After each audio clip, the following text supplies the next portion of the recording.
After decades of turbulence and turmoil in the Middle East, finally the countries are looking at peaceful coexistence and co-development, mutually beneficial development.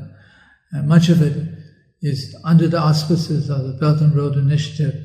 Look at the latest development in Iraq, for example, after the total destruction by U.S. forces of their infrastructure and facilities and the killing of hundreds of thousands of people. Finally, it's restoring order and redevoting itself to development. And this is very significant because Iraq, like the other countries in the region, actually have quite a bit of natural resources, significant amount of oil and gas. The government just put up for tender a couple of dozen sites for oil and gas development, especially gas. And what's significant is that winning the bids, Chinese companies won 10 of the bids, and it's the only foreign country that actually succeeded in winning bids in the process. Many European energy companies also participated in the bid, and local companies as well. And this is very integral part of the Belt and Road Initiative of the Chinese government to help and develop industry, develop resources along the Belt and Road countries, and Iraq is certainly one of them.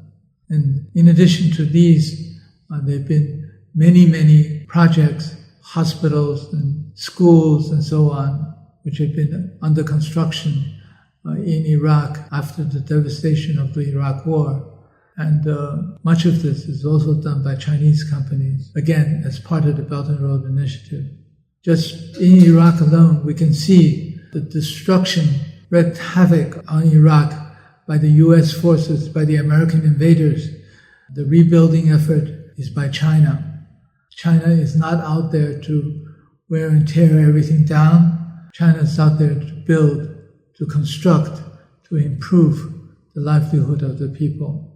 With Iraq, with Saudi Arabia, and with many other countries in the Middle East, what we see, China promoting investment, trade, building of infrastructure, improving of even political relationships. Political relationship in the sense of multilateralism, globalization, and multipolar world. I think this is very clear, and this is clear for all to see, the difference between the Chinese approach and the U.S. approach of continued wanting to dominate over a region. I think the Belt and Road has proven that it is possible to be mutually beneficial, unlike the U.S. approach of you win, I lose, I win, you lose. And they cannot think in terms of a multilateral, mutually beneficial relationship. But I think the Chinese approach is now recognized to be a positive one. Peace, stability, trade, and mutual benefit. I think what is happening in Iraq in terms of the Chinese companies winning the bids is, again, a positive indication of how mutually beneficial collaboration can continue and expand.